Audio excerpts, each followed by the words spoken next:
to my channel. As always, I am very excited for today's video, and this one, as you can tell from the title, is going to be a Q&A. And before we get into it, I do want to preface this by saying I don't think I'm like special or anything, or that everyone wants to know all the answers to things that I have to say. I do have a lot of clients and even some friends who have been asking me a lot of questions recently, and I felt like, let me just compile them all together into one video. So I did actually ask on Instagram as well as Snapchat if anyone had any questions. I couldn't get to all of them because there were actually more than I thought there were going to be. So I just took some of the most interesting ones, or the ones that I felt I could answer best at this point in time. We're just going to go ahead and get into it. But before we begin, if this is your first time seeing my face, hi, my name is Samantha, or Sammy for short, and I am a certified personal trainer as well as a young mom. So if either or both of those are of any interest to you, then please hit the subscribe button and the notification bell so you can be informed when I upload all my future content. You can also go ahead and follow me on Instagram at Samantha5_. And yes, it is 5 underscores because my name is pretty popular. You can also go ahead and follow me on TikTok at Sammy for short. Now, with all that being said out of the way, let's jump in to the questions. How have you been? Any new things you've tried, food, workout, etc.? So I'm gonna be 100% honest with this answer. I've been okay. I haven't been great, haven't been fantastic, haven't been bad. I've just been okay. You know, some days are better than others. Obviously, I've had like some bumps in the road here and there, but we all do, and I just push past it. Anything new I've tried in terms of workout, I have tried kickboxing. I did make a video on that. I'll leave it up here if you're interested in checking that out. I mentioned that I tried rock climbing. I really want to go again. I feel like I might go this week, potentially. That's been a lot of fun, but I've also been doing a lot of hiking. So I'm trying to at least once a week go on a hike, and they are by myself, which I know isn't a great idea, but I really do just love like my alone time. It makes me just feel so good to be in nature, moving my body, but not in the traditional sense of working out. Calms me and clears my thoughts, and I just disconnect from the world. So that's been my favorite new thing, is hiking. And in terms of food, I honestly haven't been eating that great. I've been eating out a lot more. It's not even a lot, but it's like, it's more than normal, I guess. But I don't feel great about it. And some days I'll forget to eat, or my schedule is all messed up, and I've been eating a lot more processed foods, and I'm just not feeling great. I feel super bloated, I feel super tired, and I'm just not a fan. So I am actually trying to get back on track and do more plant-based, try to meal prep efficiently, and just get back into my normal swing of things. I'm not completely plant-based or vegan, but I'm just incorporating that stuff in my life, or at least I just want to be focusing on whole foods. Overall, that is pretty much how everything's been. Nothing special, nothing exciting. Does running a business make you feel isolated? Okay, so for me personally, no, but I do understand why a lot of people could feel isolated when doing things like their own business, because you do spend a lot of time alone, especially if you're starting out and you don't have a team yet. You are doing everything yourself, you're learning a lot yourself, and you do have to sacrifice your time a lot because you're busy with the things you gotta get done. I am very fortunate that I have pretty good time management, and I know how, even if things come up or plans that I do make with my friends are canceled, then I just know how to switch things around in my like schedule and make it work. So like if plans with friends are canceled, then I'm going to get my workout in, or I'm gonna work more on business stuff, so then I'm caught up, and maybe I have more free time later in the week where we could meet up again for those plans. So it's just flipping things around, making sure that you're on top of your shit, and also being flexible though. So it's like you want to plan, but you want to have that flexibility to, again, move things around and kind of expect changes to be made and make room for changes to happen. And I guess when you're asking, do I feel isolated, I would say it makes me feel independent. Just like I was saying how I like being on hikes alone, even though I know it's dangerous. I just love the feeling of being able to do things for myself, by myself, not having to rely on other people to do things for me. Of course, I love when people help me out, and I do ask for help when I need it, whether it's because I don't know something, or even with my YouTube videos, I've asked Irene, as you all probably know by now, to start editing my videos for me, and it just takes a huge weight off my shoulders. So eventually in the future, when my business does become more successful, then I want a team of people to help me out.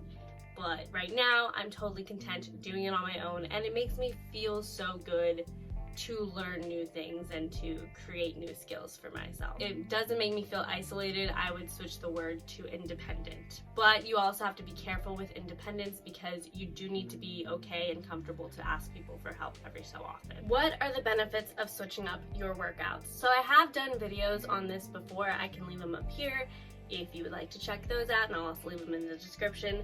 But the benefits to switching up your workouts is that you are challenging your body and you're placing new pressures on the body. So you're not plateauing, you're not remaining stagnant. Different ways you can switch up your workouts is by changing the reps and sets, changing the exercises themselves, increasing the weight, doing supersets, drop sets, things like that. Just anything that changes what your current pattern was. Maybe you do more full body routines one month, and then another month you're focusing on individual muscle groups. You try different things like we've mentioned with the rock climbing, the kickboxing, all of that.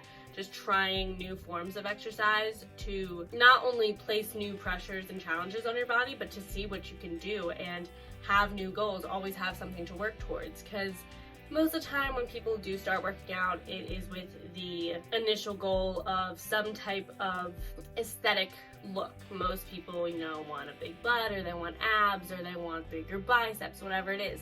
Well, once you start getting those, then what? You know what I mean? You need a bigger why. So I feel like if you have a new goal every month it can still be aesthetic sometimes, or just certain areas that you want to focus and target, sorry. So not only does it make you feel better, feel more motivated to continue working out, but it's also going to help your body, because like I said, it's not going to plateau. Our bodies get so used to things so quickly, and if you stick with the same routine, yes, you're still burning calories, yes, you're still building muscle, but it's not going to be as significant as if you place new stressors on the body. Because a lot of times people will see, fat loss or muscle gain very early on, and then they drop down. It's like, what happened? And then they remain stagnant. You have to switch up your routine, or you're going to stay in the same place. What are the pros and cons of a strict diet? Also, does switching up your diet have any benefits? So there are almost no pros to having a strict diet, and what I mean by that is if you're doing like the crazy extreme stuff that only like bodybuilders and people who are competing do. The pros is that it's a very quick way to give you the results that you want to see physically. The cons, which there's a lot more cons, is that it's not sustainable for the everyday average person for their entire lifestyle. You do not have as much energy to then, perform good workouts. Food is your fuel. So if you start thinking of food as your fuel, then you see it a lot differently, and you won't be scared to eat a little bit more of the good things because it's good for you, and it's giving you the energy, the strength, helping you replenish your body. It is extremely important to eat. So when I hear strict diet, to me that sounds like you're cutting out a lot of shit, and you're cutting out things that your body does actually need, and that you're restricting calories, and that you're eating way less than you actually need to maintain a healthy weight or even lose weight. Overall, I'm not a fan of the word diet. Now, if we switch it over into lifestyle, then I'll actually start answering the next question, which is, does switching up your diet have any benefits? Yes, if your diet is turning into a healthy lifestyle. If you're eating McDonald's every day, you clearly need to change the diet or eating habits that you have. So therefore, you start limiting the amount of time you eat out. Is totally fine, and there's obviously a huge benefit to that because it is less processed. There are less extra calories that are kind of hidden in there, less oils and things of that nature. When you cook at home, you are having more control over what you're eating. This is going to be different for everybody, but you do have to find the foods that don't work for your body. For me personally, like cheese and stuff like that really upsets my stomach. It makes me feel bloated, and I feel like it does that for a lot of people, but I'm not going to say everybody. So I limit the amount of cheese I have. I'll only get dairy when I'm out somewhere, and pretty much the same goes for a lot of processed things. When I'm at home is when I'll eat the whole foods. When I go out, that's when I have my good fun time, but I also don't go out to eat more than once a week usually. But yes, switching up your diet does have benefits because you need to figure out how many calories you need, because a lot of us, when we're first starting out, eat way too much, or a lot of people don't eat enough when they start working out. When you work out, you do need more calories. But it's this weird line. It's like you need enough to sustain you, but you also need to be in a caloric deficit, so you need to still be burning more than you are consuming. You have to be cognizant, is that the word I want to use? I'm gonna go with it, of what you're eating, what you're consuming. But I'm not a nutritionist, so I can't give you specifics on that. How do you have the confidence to do what you do? You fake it till you make it. I tell everybody that you have to act like you know what you're talking about. Now, obviously, with things like my YouTube videos and training, I do know what I'm talking about. I only speak on topics that I know, and I would never delve into anything that I'm not fully sure on. But even when I'm not sure on something, I will confidently say that I don't know. And I think that's what a lot of people don't get, is they think like, oh, well, I don't know everything, so I'm gonna fuck up and this and that. It's like, no, if you don't know everything, that's okay. Just, look somebody in the eye and say, I'm sorry, I don't have the answer for you right now, but I can look into that. And then you just kind of have to walk into a room and act like you're the most important person there, but not in like a stuck-up snobby way. It's just like, you're meant to be here even if you don't feel like you're meant to be here. I was a performer, I was a dancer and an actress. I think that helps a lot with it, because in my real life I was so quiet, but on stage I could do almost anything.